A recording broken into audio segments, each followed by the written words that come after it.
मेरठ के Saurabh murder case की तफ्तीश तेजी से आगे बढ़ रही है। आरोपी मुस्कान और साहिल की हैवानियत के तमाम राज खुल रहे हैं। खूनी कमरे से फॉरेंसिक टीम को कई ऐसे सबूत मिले हैं जिन्हें मिटाने के कातिलों ने पूरी कोशिश की थी। जांच कहां तक पहुंची, पुलिस अब क्या कर रही है, देखिए इस रिपोर्ट में।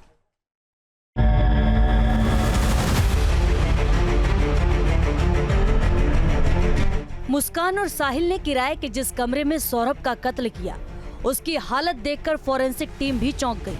बेडरूम से लेकर बाथरूम तक 3 मार्च की रात जिस तरह हैवानियत की हदें पार की गई, उसके कई सबूत हाथ लगे हैं। फॉरेंसिक टीम को कमरे के अंदर खून से सना एक सूटकेस मिला है।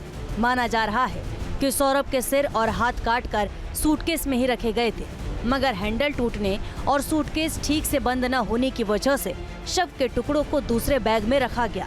कमरे में सौरभ के खून से सना एक कपड़ा भी बरामद किया गया। करीब 2 घंटे तक फॉरेंसिक टीम ने बारीकी से जांच की और हत्याकांड से जुड़े सबूत जुटाए। पुलिस की मौजूदगी में फॉरेंसिक टीम इंदिरा नगर के उसी कमरे में पहुंची जहां पर मुस्कान और उसके बॉयफ्रेंड साहिल ने सौरभ की हत्या की थी।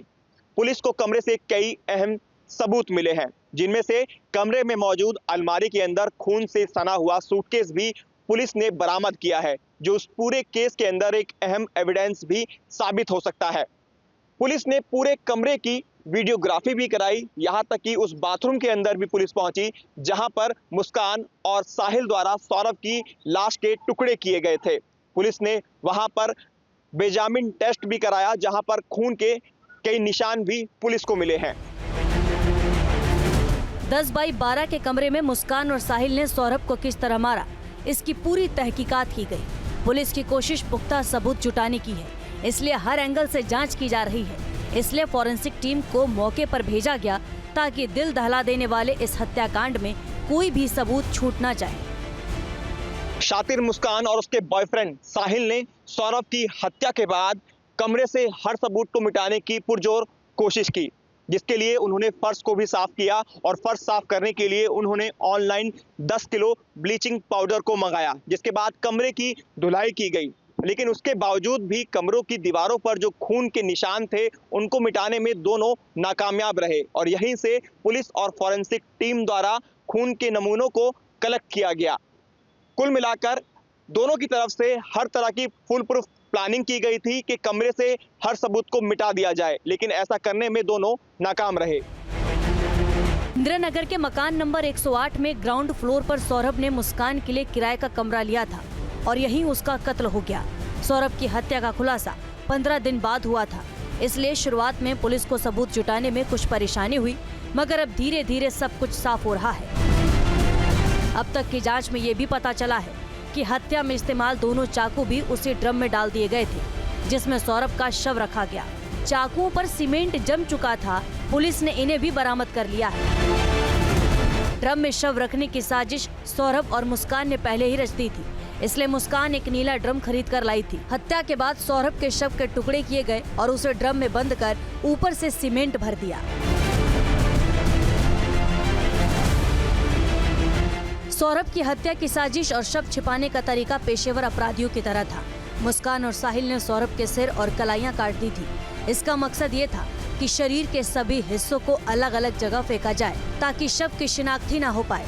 इसलिए हत्या के बाद साहिल सौरभ का सिर और कलाइयां अपने कमरे में भी ले गया था, लेकिन उसे समझ नहीं आया कि अब कहां फेंका जाए, इसलिए ड्रम के अंदर ही डालने का फैसला किया। थी कि शव को किस तरह से ठिकाने लगाना है।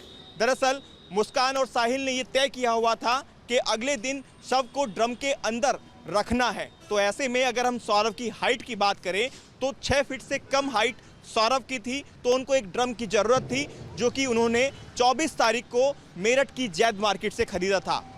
इतना बड़ा वो ड्रम था, आप देख सकते हैं 3 फीट इस ड्रम की हाइट है, 220 लीटर का ड्रम है और बंद ढक्कन वाला ही ड्रम मुस्कान ने जैद मार्केट से खरीदा था। 1100 रुपये में ये ड्रम मुस्कान को वहाँ से मिला था। इसी तरह का ड्रम, जिस ड्रम के अंदर सौरभ के शव को ठिकाने लगाया गया था। ड्रम की गहराई आप देख सकते हैं, 3 फीट की गहराई है। गोल ये पूरा ड्रम है और इस ऐसे ही ड्रम के अंदर मुस्कान ने और साहिल ने मिलकर सौरभ के शव को ठिकाने लगाया था, जो बाद में पुलिस पूछताछ में खुलासे के दौरान पता चला और ड्रम को जब काटा गया तो पता चला। सौरभ की डेड बॉडी को 220 लीटर ड्रम में डंप करने के लिए मुस्कान और उसके प्रेमी साहिल ने क्या क्या किया, कैसे ड्रम में सबूत को मिटाने की कोशिश की, ये ऐसे सवाल हैं जिसका जवाब हर कोई जानना चाहता है।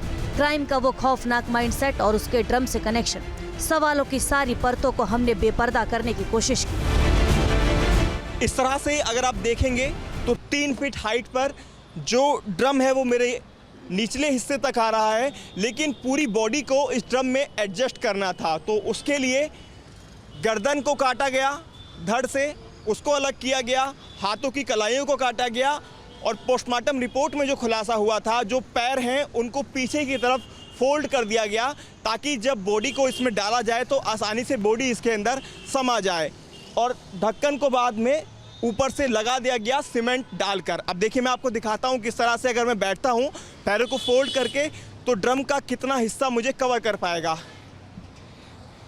नीचे जाने के दौरान आप देखेंगे मेरा जो गर्दन का हिस्सा है ये बाहर निकला हुआ है और यही हिस्सा काट दिया गया था।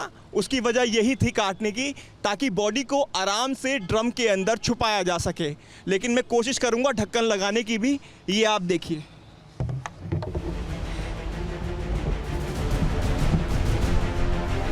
बेहोश के इंजेक्शन देकर हत्या, फिर ड्रम में शव के टुकड़े, ऊपर से सीमेंट। मुस्कान और साहिल ने बेहद शातिर तरीके से पूरी वारदात को अंजाम दिया। दोनों को यकीन था कि उसकी इस करतूत का किसी को पता नहीं चलेगा, लेकिन ज्यादा दिनों तक वो ऐसा नहीं कर पाए। Himanshu Sharma, news nation, Meerut. News nation अब व्हाट्सएप पर खबरों की ताजा अपडेट के लिए न्यूज नेशन के इस QR कोड को स्कैन करें।